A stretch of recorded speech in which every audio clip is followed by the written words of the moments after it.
Please, hide me. The person who visited my apartment late at night was the top secretary of our company who seemed to be battered. Why would such an unreachable beauty, whom I had never even spoken to, come to me? I invited her into my apartment and listened to her story, but I was shocked to learn her true identity. Hey John, look. It's Sarah from the secretary department. During lunch, my colleague Mike whispered as we entered the employee cafe. In a corner by the window, a beautiful woman was having a lunch meeting with President Johnson. As they got up to leave, they passed right by our table. Sarah is really stunning. She's the top secretary in the department. Quite the aspiration. Mike watched Sarah's retreating figure with a dreamy look. In a navy pantsuit and high heels, Sarah walked gracefully, drawing admiring glances from both male and female employees. Even among the highly accomplished secretaries, Sarah stood out. A graduate of Stanford University, fluent in 5 languages. She was not only the president's secretary but also served as an interpreter in diplomatic meetings with foreign dignitaries. On top of that, she had the looks of a model or actress. Despite her high status, she was known in the company as a quiet and modest yet highly capable secretary. Give it a rest. She's out of our league. I told Mike, who sighed and said, she's a distant dream. Our department has no interaction with the secretary department. We'll probably never have anything to do with her. Mike said this with a faraway look. My name is John. I've been working at this company for 4 years since graduating from college. I work in the planning and PR department of a trading company. After 4 years, I've gotten used to the work and have stable relationships. I'm quite comfortable now. Everyone has their own way of spending their free time. Some colleagues go out for drinks after work, some head straight to the gym, and some go home to study for certifications to advance their careers. John, a new teppanyaki place opened near the office. Let's go tomorrow after work. John, come with me for ramen. John, I want to check out this crepe place I saw in a gourmet book. Mike's plans usually involve his hobby of food touring. I have my own plans, so I reluctantly join him about once in 10 times. Since I often turn him down, his food touring results are starting to show around his waist. You haven't been hanging out much lately, John. At least come out the day before a day off. What's up with you? Mike complained. Indeed, for about 6 months after joining the company, I often hung out with Mike after work, but that gradually decreased. There's a reason for that. I had found something. Something I pour all my time outside work and sleep into. I always commute by train. On weekends, after work, I board the train at the station near the office, pass my local station. Get off 3 stations ahead, go through a dim alley, and find an old mixed-use building. Descending into the underground area of that building, there's a rusty door. There's no sign outside. But when you open the door, a different world unfolds. Cheers and applause suddenly fill your ears, and the musty smell unique to underground spaces makes my heartbeat race.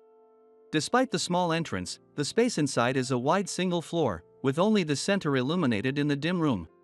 In the center of the floor is a ring. A fight between sweaty women is already underway. What's held here is mixed martial arts. And it's a well-known underground venue exclusively for female fighters. I've become obsessed with women's MMA. But please don't think I'm weird.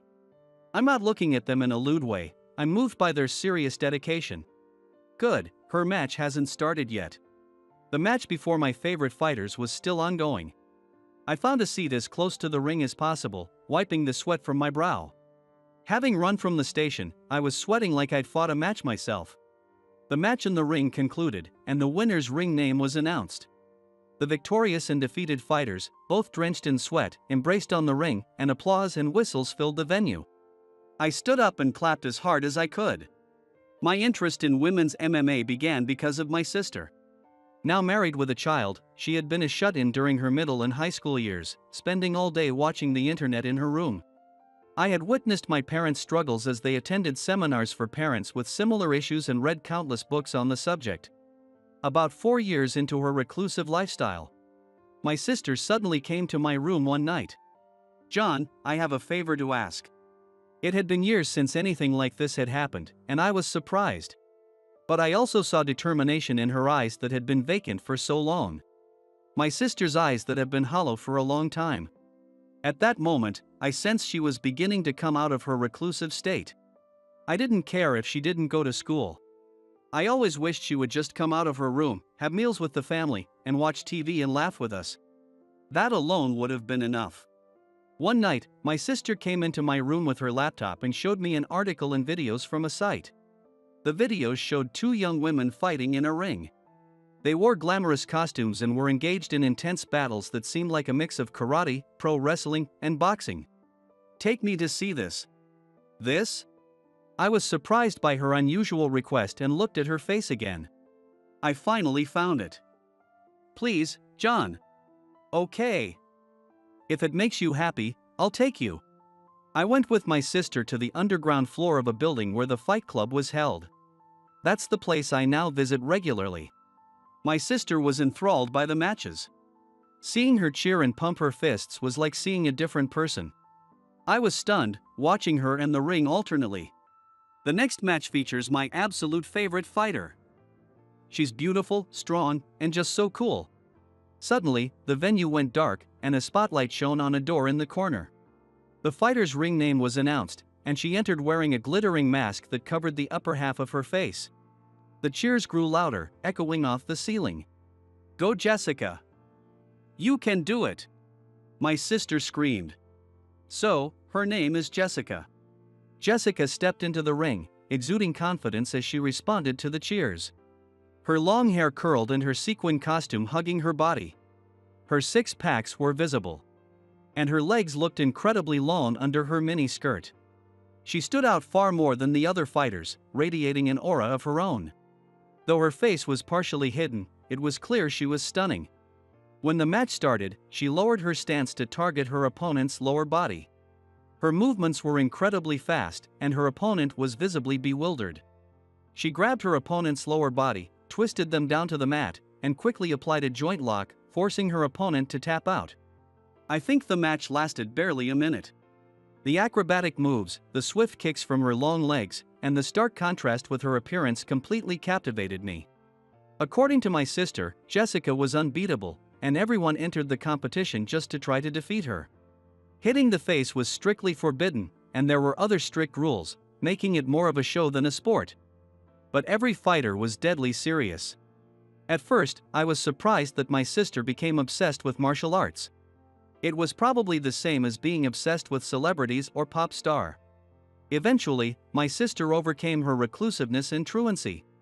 She graduated from high school and is now married with a child. After getting married, she distanced herself from underground martial arts, and we stopped going to the matches together. Since then, I've been attending the matches alone. I became more engrossed in women's underground martial arts than my sister ever was. I kept this from my sister, but on weekdays without matches, I would go straight home after work and gather information about Jessica on my computer. On weekends, I would attend the matches. Recently, Jessica's first fan meeting was held. Hey, did you hear about Jessica's fan meeting? Are you going? My sister called me for the first time in a while. I could hear her baby crying in the background. Of course not. I only went with you. I'm not that interested. I see. I wanted to go to the fan meeting. I was hoping to hear about it if you went. My sister lives far away now. With a small child in the distance, she couldn't attend the fan meeting. I'm sorry for lying. After hanging up, I apologized to my sister in my heart. I had worked so hard to get a ticket for the fan meeting. The day before the event, I got a haircut, and ever since securing the ticket, I had been using facial masks after my evening showers.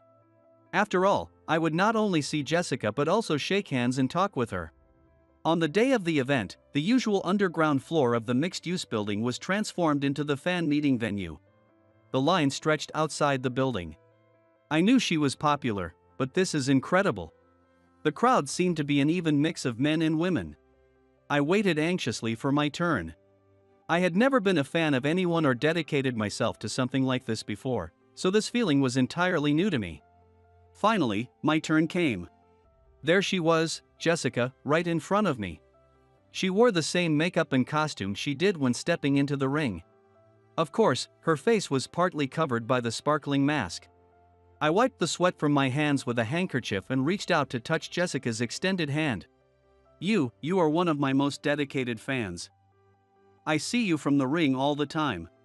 Jessica said this while firmly shaking my hand with both of hers. I was too nervous to speak. I couldn't believe she recognized me. You're my sister's savior. She was a shut-in and a truant, but your presence helped her turn her life around. She's married and happy now. My voice cracked with emotion. So that was your sister. I wondered why you started coming alone. I thought the person next to you was your girlfriend. I'm glad to hear that. Jessica must have enough presence of mind to observe the audience from the ring. She's truly amazing. I looked straight into the eyes behind Jessica's mask. My name is John.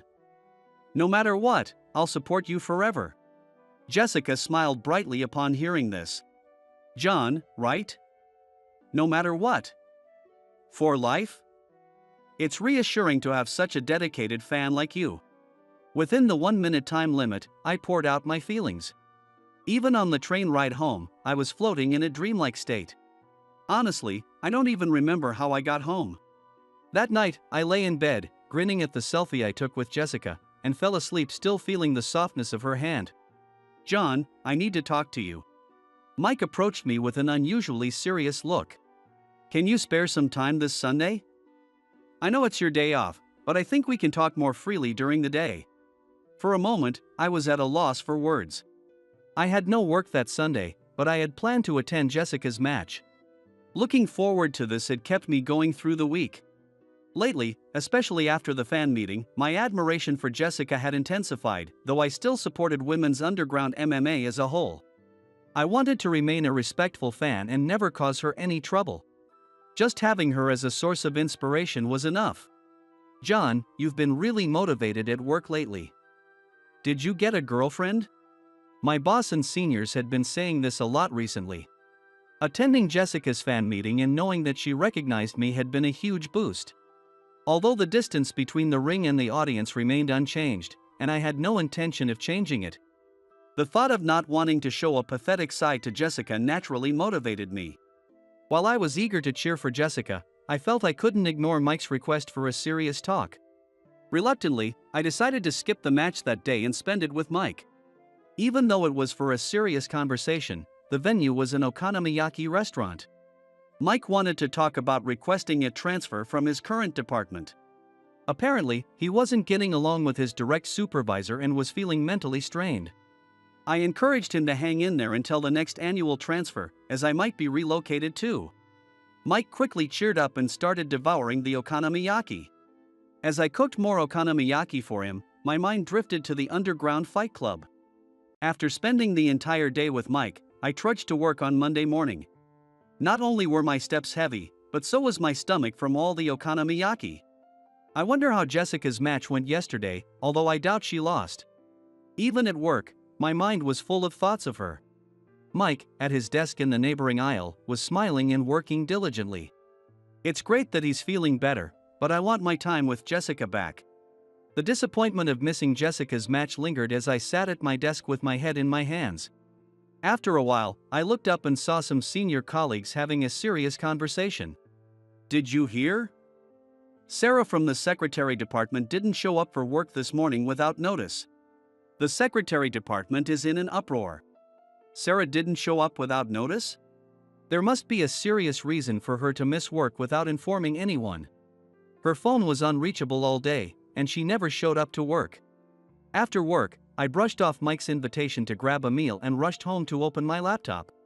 Jessica didn't use any social media, and being part of the underground scene, match results weren't publicly available. I searched desperately for any hidden information about Jessica. As I stared at my laptop, the doorbell rang. At this hour? I looked up from my computer and saw it was almost midnight. I wasn't expecting any deliveries. Yes, who is it? I answered the intercom. I'm sorry to bother you so late. This is Sarah. After a moment of silence, I heard a faint female voice. Sarah? Yes, I'm Sarah from the secretary department. Please, hide me. What? I quickly opened the door, and there she was, Sarah, unmistakably. But she was far from the polished figure I saw at work. Her clothes were torn, her long hair was disheveled, and her face bore several scratches. What happened? Why did you come to me? You said you'd support me no matter what, for life, remember? What? My mind was in a whirlwind, but I managed to calm myself and invited Sarah into my apartment. She collapsed onto the rug, and in front of her was my open laptop. When she saw the article about Jessica that I had been reading, she smiled despite her battered face. Last night, after the match, I was waiting for a taxi. When it arrived, I got in, but it took me to an unknown place. And I was beaten up in a dark room. I think it was fighters who can't beat me and their followers. They threw me out into the streets afterward. Sarah bit her lower lip as she spoke. Sarah, are you really the same person as the fighter Jessica? She nodded quietly. I couldn't believe that the super secretary everyone admired was also the top underground female fighter. How did you know where my apartment was? Your name and address were on the fan club list. When I saw you from the ring, I immediately recognized you as a colleague. I didn't know your name, but I recognized your face. I confirmed it by checking your name tag when we passed by each other. At first, I was worried about what to do.